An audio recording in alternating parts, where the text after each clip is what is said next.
Hello दोस्तों, आपका स्वागत है हमारे चैनल जीके मास्टर में। और आज हम लोग बात करेंगे बिहार कैबिनेट के द्वारा बिहार के सरकारी सेवकों की परिवीक्षा अवधि 2 वर्ष से घटाकर 1 वर्ष कर दिया गया है। और यहाँ मूल पॉइंट पर हम लोग बात करेंगे कि क्या इसका लाभ बिहार के बीपीएससी से नियुक्त शिक्षकों को मिलेगा या नहीं मिलेगा। इस पर शिक्षा मंत्री जी का बयान भी आ चुका है। सभी के बारे में बात करेंगे और हमारा उद्देश्य सही जानकारी प्रस्तुत करना है और यहाँ जो भी होगा वह आपको सही जानकारी ही मिलेगा। सबसे पहले यहाँ देख लीजिए, बिहार सरकार समान प्रशासन विभाग अधिसूचना 5/2/2025 को यह नोटिस जारी किया गया है। और इसमें कहा गया है कि भारतीय संविधान के अनुच्छेद 309 के परंतु के अधीन प्रदत्त शक्तियों का प्रयोग करते हुए बिहार सरकार के राज्यपाल बिहार सरकारी सेवक की परिवीक्षा अवधि नियमावली 2024 का संशोधन करने के लिए निम्नलिखित नियमावली बनाते हैं। यहाँ कहा जा रहा है कि यह नियमावली बिहार सरकारी सेवक की परिवीक्षा अवधि संशोधन नियमावली 2025 कही जाएगी। इसका विस्तार संपूर्ण बिहार राज्य में होगा, परंतु यह तुरंत प्रवर्तित होगा। और कहा जा रहा है कि यहाँ जो परिवीक्षा अवधि है वह 1 वर्ष की होगी। तो क्या यह बिहार के बीपीएससी से जो चयनित शिक्षक हैं उनके लिए लागू होगा? तो चलिए आपको बताते हैं शिक्षा मंत्री जी के द्वारा इस पर क्या आदेशित किया गया है। सबसे पहले यहाँ देख लीजिए, डॉक्टर संजीव कुमार सिंह कोशिश शिक्षक माननीय सदस्य बिहार विधान परिषद से प्राप्त तारांकित प्रश्न संख्या इतना में। श्री सुनील कुमार माननीय शिक्षा मंत्री बिहार।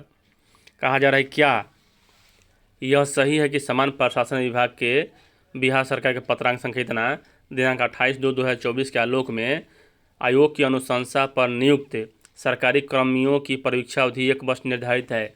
कौन सा? चलिए यह 28/2/2024 की नियमावली क्या है उसके बाद इस पर बात करें। देख लीजिए, यह नियमावली 28/2/2024 को ही जारी कर दिया गया था बिहार समान प्रशासन विभाग के द्वारा।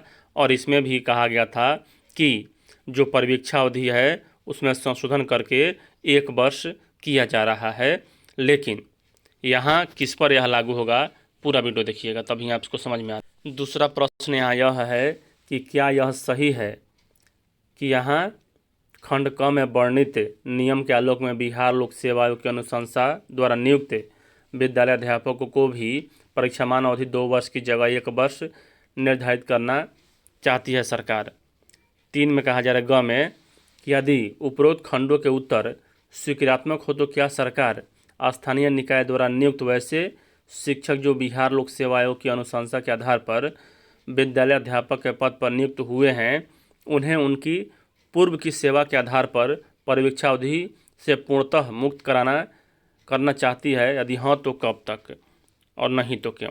तो देख लीजिए, यहाँ शिक्षा मंत्री जी के द्वारा कहा गया है, यहाँ उत्तर स्वीकारात्मक है। और यहाँ कहा जा रहा है कि वस्तु स्थिति यह है कि बिहार राज्य विद्यालय अध्यापक नियुक्ति स्थानांतरण अनुशासनिक कार्रवाई सेवा शर्त नियमावली 2023 के परिप्रेक्ष्य में विद्यालय अध्यापकों का परिवीक्षा अवधि 2 वर्ष निर्धारित है। सरकार के पास विद्यालय अध्यापकों के परिवीक्षा अवधि 1 वर्ष करने का कोई प्रस्ताव सरकार के पास विचाराधीन नहीं है।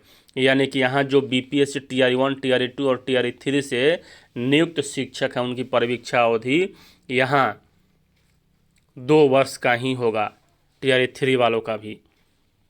अब देखिए, दूसरा में कहा जा रहा है कि वस्तु स्थिति यह है कि बिहार लोक सेवा आयोग द्वारा विद्यालय अध्यापक की नियुक्ति बिहार राज्य विद्यालय अध्यापक नियुक्ति स्थानांतरण अनुशासनिक कार्रवाई एवं सेवा शर्त नियमावली 2023 के तहत किया गया है। नियमावली 2023 के तहत विद्यालय अध्यापकों को 2 वर्ष की परीक्षा अवधि निर्धारित है। उक्त के परिप्रेक्ष्य में स्थानीय निकाय द्वारा नियुक्त शिक्षकों में से वैसे शिक्षक जो विद्यालय अध्यापक के पद पर नियुक्त हुए हैं को परिवीक्षा अवधि से मुक्त करने का कोई भी प्रस्ताव सरकार के पास विचाराधीन नहीं है। यानी कि यहाँ बीपीएससी से जो शिक्षक नियुक्त हैं वह उनकी परिवीक्षा अवधि 2 वर्ष होगी, नहीं कि 1 वर्ष। यहाँ 2 वर्ष उनकी परिवीक्षा अवधि रहने वाली है टीआर 3 का भी। और यहाँ देख लीजिए, 20/11/2024 को यह ऑफिशियल लेटर जारी किया गया है बिहार के सचिव, अपर मुख्य सचिव के द्वारा। तो यहाँ कन्फ्यूजन नहीं होना है। हमारा उद्देश्य था सही जानकारी उपलब्ध कराना, बाकी आप निर्णय ले सकते हैं। वीडियो देखने के लिए धन्यवाद।